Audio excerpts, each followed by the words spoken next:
বর্তমানে ভারত ও পাকিস্তানের মধ্যে উত্তেজনা চরমে পৌঁছেছে।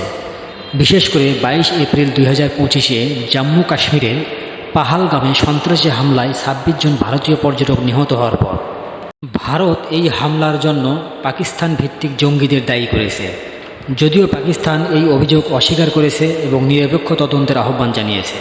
পাকিস্তানের তথ্যমন্ত্রী আত্মাতারার দাবি করেছেন যে তাদের কাছে বিশ্বস্ত গোয়েন্দা তথ্য রয়েছে যা ইঙ্গিত করে যে ভারত আগামী 24 থেকে 36 ঘন্টার মধ্যে পাকিস্তানে সামরিক হামলা চালাতে পারে। তিনি সতর্ক করেছেন যে কোনো ভারতীয় আগ্রাসনের মুখে পাকিস্তান নির্ভুল ও কঠোর প্রতিক্রিয়া জানাবে। পরিস্থিতিতে উভয় দেশই প্রতিরক্ষা প্রস্তুতি জোরদার করেছে।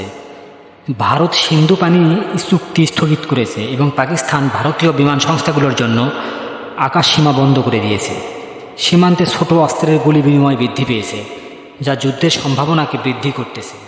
আন্তর্জাতিক সম্প্রদায়, বিশেষ করে জাতিসংঘ, যুক্তরাষ্ট্র ও যুক্তরাজ্য উভয় দেশকে সংযত থাকার আহ্বান জানিয়েছে এবং উত্তেজনা প্রশমনের জন্য কূটনৈতিক সমাধানের ওপর জোর দিয়েছে।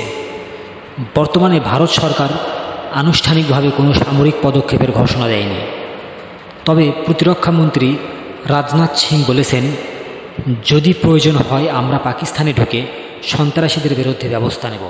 সার্বিকভাবে পরিস্থিতি অত্যন্ত সংবেদনশীল এবং যে কোনো সময় পরিবর্তন হতে পারে।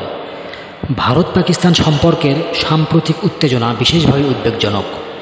এই দুই দেশের মধ্যে সংঘর্ষ শুধু উপমহাদেশেই নয়, গোটা দক্ষিণ এশিয়ার নিরাপত্তার ওপর বিরাট প্রভাব ফেলতে পারে, কারণ উভয় দেশেই পরমাণু অস্ত্রে সজ্জিত। উভয় দেশই জাতীয়তাবাদী আবেগ খুব প্রবল এবং অনেক সময় সরকারগুলো জনগণের মনোভাবকে খুশি রাখতে কঠোর অবস্থান নেয়। কিন্তু বাস্তব রাজনীতি ও মানবিক দিক বিবেচনায় যুদ্ধ নয়, শান্তি একমাত্র পথ। এই মুহূর্তে সামরিক সংঘর্ষের সম্ভাবনা অস্বীকার করা যায় না, তবে সেটি ঠেকানোই সবচেয়ে বড় চ্যালেঞ্জ, কারণ যুদ্ধ শুরু করা সহজ, থামানো কঠিন।